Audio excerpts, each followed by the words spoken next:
You've probably heard the advice, trust your gut. But what if your gut's just hungry? In a world overflowing with opinions, advice, offers, and drama, discernment is your ability to tell signal from noise, gold from glitter, reality from hype. And no, it's not about being cynical. It's about being clear. In this video, we'll break down what discernment really means, why it matters more than ever, and how to develop it, step by step. Let's jump in. So, what is discernment? Discernment is the ability to observe sharply and judge wisely. Observing sharply means noticing what others miss, seeing things as they are, not just as they appear. It's the ability to detect subtle differences, even between things that seem almost identical. Judging wisely isn't about snap decisions or harsh criticism. It's about thoughtful, grounded evaluation, especially when things are complex or unclear. Discernment is knowing the difference between what's urgent and what's important, between what looks good and what is good, between noise and signal. It's choosing depth over dopamine, patterns over panic, truth over trend. Why does discernment matter? Because without it, you're easy to sell to, easy to sway, easy to drain. You chase what's shiny instead of what's important. You please everyone but yourself. You trade long-term value for quick wins. You mistake charisma for character, noise for wisdom, busyness for progress. Without discernment, every path looks equal, so you wander. Discernment is how you protect your energy and direct it where it counts. It's the eye of the soul, the inner compass school never taught. So, how do you become discerning? What should you pay attention to? Here are 5 ways to sharpen how you sense and think. Number 1, consider options, info, and impacts. Discernment starts by slowing down the rush to decide. Most poor decisions don't come from bad intentions.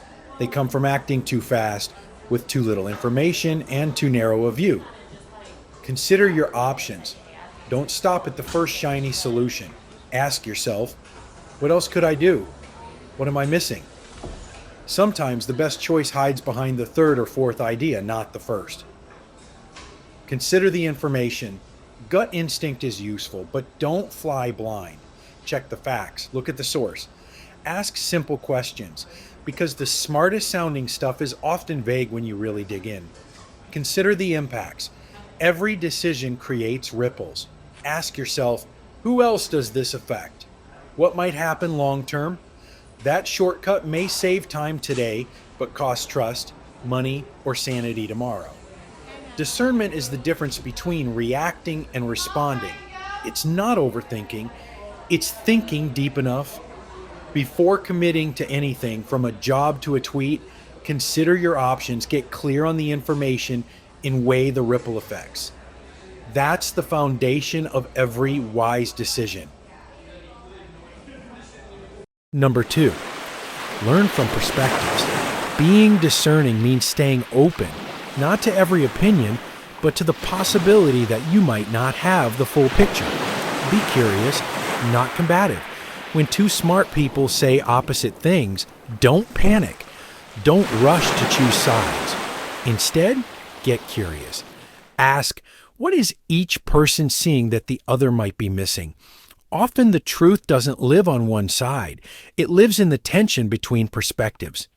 An example from work. Your manager says, we need to stick to proven methods. Your new teammate says, let's experiment. It's the only way to grow. A discerning response isn't to side with one. It's to ask, what's at stake if we try something new? And what are we risking by not adapting? A relationship example. One friend says, always speak your mind. Another says, choose your battles. Both are right sometimes. Discernment is knowing when honesty helps and when silence protects something more important. Being discerning means holding space for complexity. You're not married to a position. You're committed to clarity. Seek diverse perspectives. Don't rely solely on your own opinions. Actively seek input from others and consider their viewpoints. You don't follow loud voices, you follow insight, wherever it comes from. Number 3, separate intentions from consequences. Good intentions don't guarantee good outcomes, and bad outcomes aren't always caused by bad people. This is where discernment becomes crucial.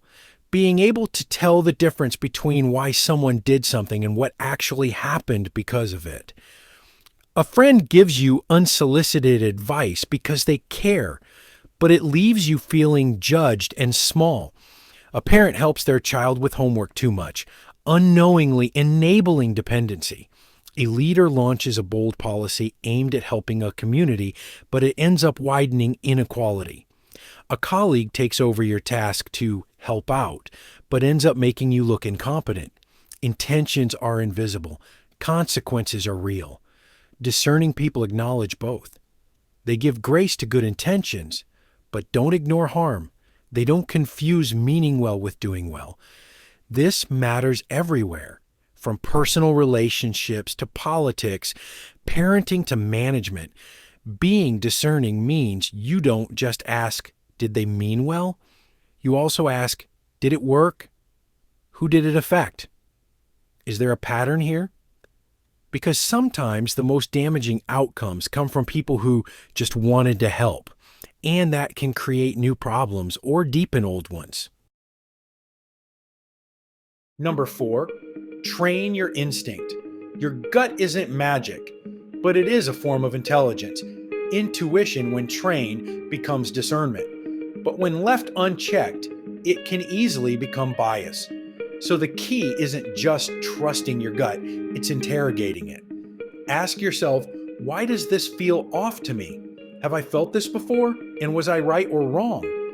Is this discomfort coming from fear, habit, or genuine insight? Your instincts are shaped by patterns, what you've observed, experienced, and internalized. But those patterns might come from reality, or from your upbringing, media, or unresolved fears. The discerning person learns to tell the difference. A work example, you're in a meeting. A shiny new idea is being pitched, and everyone's nodding, but something about it feels rushed, overpromised. You're the only one not clapping. Your gut says something's off. Instead of staying silent or blurting out doubt, you ask, what's the backup plan if this timeline slips? You're not reacting emotionally, you're noticing the missing pieces. That's trained instinct. Another example, from relationship, you meet someone new. They say all the right things, but your gut feels unsettled. Instead of labeling it as chemistry or paranoia, you pause. You observe.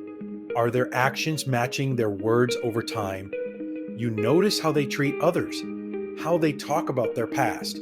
Slowly, your instinct either sharpens into clarity or dissolves as a false alarm. That pause, that's discernment. In short, your gut is the antenna, but discernment is the tuner. Pay attention to what you notice, but also notice why you noticed it. That's how instinct becomes insight, not just noise. Number 5, take time to decide. We're often told, act fast, don't overthink.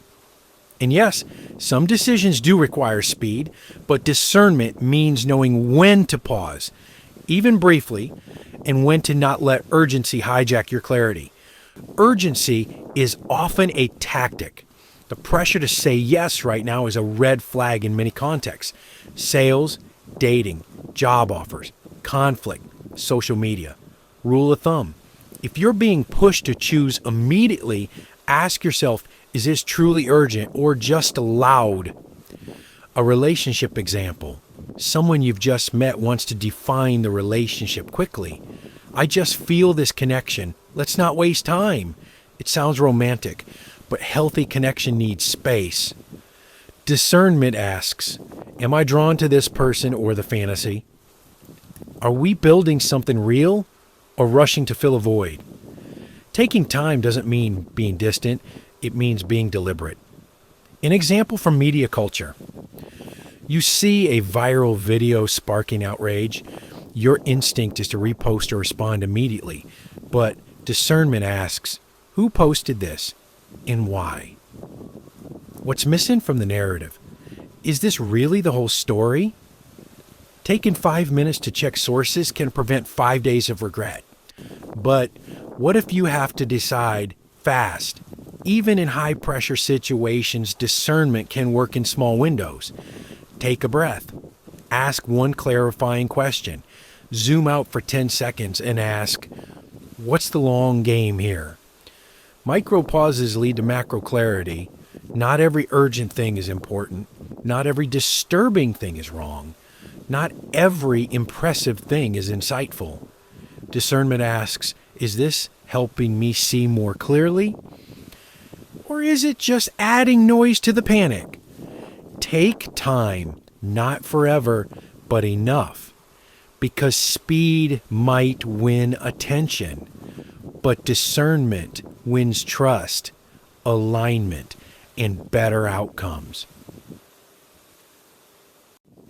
Discernment doesn't mean you're always right. It just means you're thinking before acting. You're observing before absorbing. You are choosing instead of reacting. Consider choices, data, and outcomes.